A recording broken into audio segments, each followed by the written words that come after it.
It's not every day you see a super GM losing 28 moves.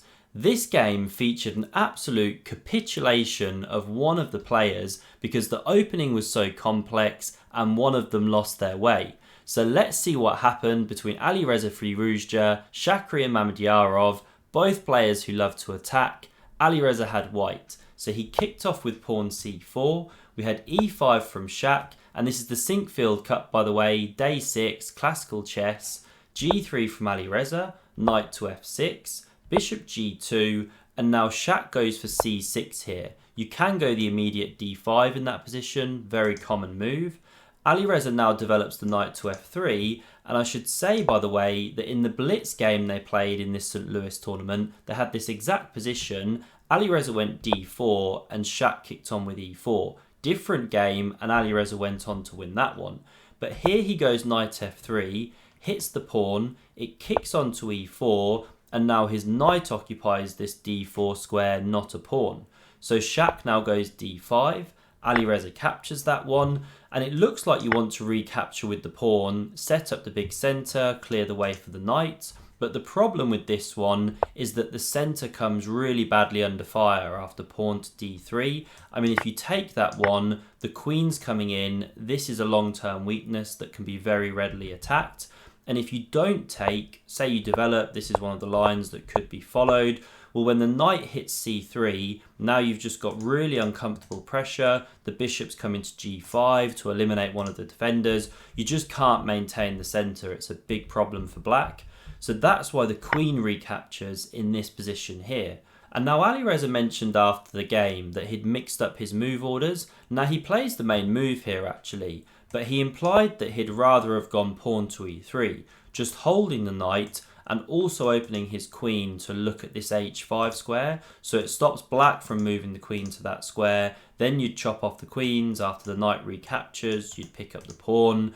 But instead Alireza went knight to c2. Now it's a perfectly respectable line, but it does allow the queen to come to this h5 square. This is what Shak does. So it anticipates knight to c3, and it also probes around these weakened light squares. So, maybe this bishop would come and sit on this square if Alireza didn't do anything, and that's why he goes pawn h3. Important move. And now the queen just nudges back. So it's induced the weakness there, and it now needs to come and defend this pawn because knight c3 hits it, and now Shak can continue his development. The pawn is adequately covered. So b4 now from Alireza. He strikes out on the queen side. Shak's got the centre, pressure on the king side, so he needs to drum up some of his own play. The bishop drops back, this bishop fianchettos, castles from Shak, and now the knight comes into e3. It was standing in the way of the queen's development, and also from this square, it now looks at all of these nice squares in the black position. Very nice kind of defensive octopus from that e3 square. So rook to e8 from Shak, good move, adds support here, and it also makes it difficult for white to start making pawn breaks, of course. And queen c2 was now played by Alireza, and this is kind of one of the challenges for Alireza in this position. It's very difficult to actually move these pawns, although it is a really rich strategic position. If this one ever dropped off, black could be in trouble. There's all sorts of kind of minor piece moves and maneuvers. Very, very rich position. Really, really interesting. So the knight now came to d7 from Shak. Another option there was a6 to c7 to d5. It was one journey that Peter Svidler pointed out, but he goes with this one, still a good move. And now Alireza just loses his way a bit here. So castles is really the main move right now, but I suspect he didn't do this because he was really worried about an attack on his king. Say you had h5, h4 inserted, now it weakens the light squares. Now this is fine when you run it with the engines, but there was a game that started off in this line between Ding Liren and Jan Nepomniachtchi in round 1 of the candidates. And there, Ding Liren got mated with the white pieces in this variation, very similar position to this. So those kind of ghosts of that mating attack were in Alireza's head, I'm sure. So he holds off castling the king here. He instead goes rook to d1, but it's a very strange move to understand. I mean, maybe he was planning d3 or d4 at some point, but you don't really ever want to actually start pushing that pawn, opening this rook. Maybe if the bishop takes, he would then open the rook. That was his plan. Bit difficult to understand because a5 was played, probing at this pawn. Alireza kicks on, and now the bishop comes into d4.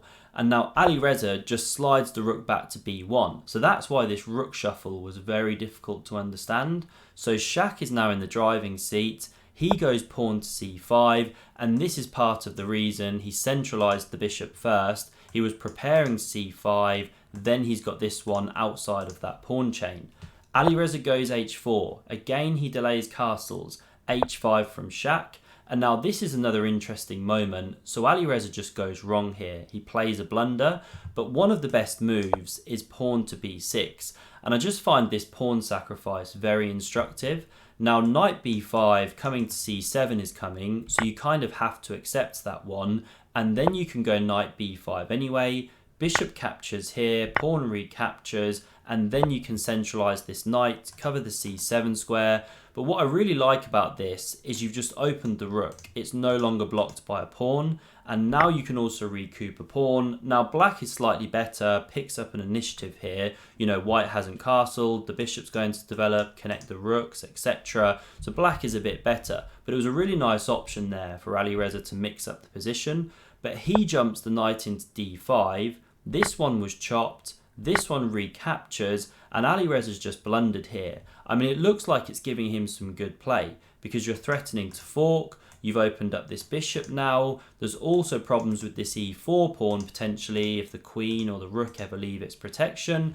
But there's a shot here that Alireza's overlooked, a tactical shot. Do pause if you want to look for it here. So the move to play is bishop takes on f2 with check, pouncing on that uncastled king. So you have to take this one or you're just completely collapsing. And now queen f5 check, this is the follow-up. Now there's some really sneaky tactics going on here because you want to, actually just coming back a position, you want to push e3 check and pick up the undefended queen, but the problem is the knight takes and it still defends the queen. So that's why the check happened first. Now you can't block with the knight or you're running into that same tactic, picking up the queen. So that's why the king moved away. You also could have gone to g1, different ways to go. Alireza chooses this one, and now Shak recoups his piece in the centre of the board. He's a clean pawn up. So rook f1 from Alireza. He comes to that open file, and now here Shak goes wrong. So he is a pawn ahead, but he should actually give one back for the free and easy development of his pieces. So the best move here is pawn to b6. Now white can go d3, using the fact that this pawn is pinned, you now lose your queen, but after the queen nudges back, looking to take here with check, now if you capture this pawn, which is best, then you can slide the rook up to a7. I know you can throw in this takes with check in between move, not technically best according to the engines, it helps the king run, but say you don't take with check, you just slide the rook up. And now if you go queen c3, threatening mate, which we see in the game, well now you can take with check, and this is just good for black. You sink a knight here, and if instead of threatening mate with this battery even, you slide the rook up to f4, well now we can go knight e5 once again. It's just a dominant knight on that square. You're actually forced to give up the bishop. So for the sake of giving back a pawn, black just solidifies everything, and you're going to have this long-term pressure on the white king in the centre. But b6 was not found by Shak. He goes knight to f8 here, but now Alireza just seizes an initiative. So he goes queen c3, threatening mate. f6 is no good. Again, you can maybe guess why. If you want to pause and look for it, please do so here. Excuse me. So the move here is rook takes on f6. This is just a devastating mating attack. However you actually stop this checkmate, then there's a bunch of checks can start happening. The bishop can come to e4 in certain lines. You know, really, really devastating. That's game over. So Shak goes knight e6. He covers the checkmate like that. And now Alireza goes rook f4, pressuring this pawn. And you can't take, or then you get mated. The knight's overloaded. So you can't save this pawn, or can you? Shak goes pawn f5. But this is really just such an ugly positional move.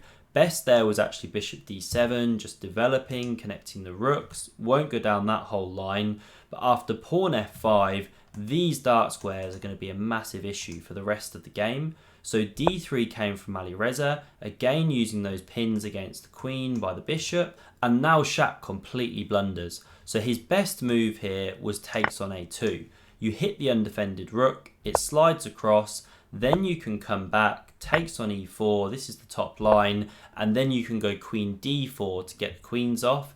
And you can't do anything sneaky like try and step back with your queen, open the bishop, because then there's a check down here and you're losing this bishop at the end of the line. You'd have to block, then you lose the bishop. If you step to the d file, this is actually devastating. Now your king's getting hunted. So in this position here, after queen d4, you'd have to swap the queens, knight takes, bishop takes, you pick up a pawn. So it's level material, but black still got massive problems. This bishop's much better than its counterpart. Really good endgame for white, should really be winning.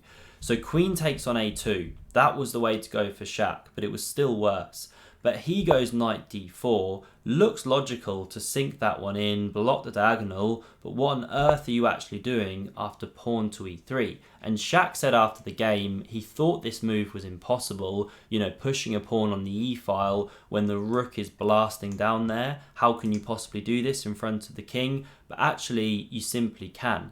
I mean, say you go rook e7 to hold this mating threat, keep the problems here, well white can simply take. Yes, you take with a discovered check. Where are we? Take with a discovered check here. Flick on the engine. But yeah, after king to f1, there's no actual follow-up here. You're covering the bishop now, which was attacked by the queen. Black's just simply a piece down. And if instead of taking, going rook e7 here and waiting for the takes, you take on a2, this is what Shak did. Well, after the rook slides across, queen retreat, Alireza doesn't even rush to pick up the knight because it still can't move. You're threatening mates. It can't hop back to e6. The queen stands there. So he takes here first and Shak just resigned. If you recapture with the pawn, now we take the knight. And okay, Alireza's simply a piece ahead here. So very tactical, complex game. Alireza comes out the right side of it. If you want to see his other games against Shak Mamedyarov in the Blitz section of this tournament, then click here. Thanks for watching. See you soon.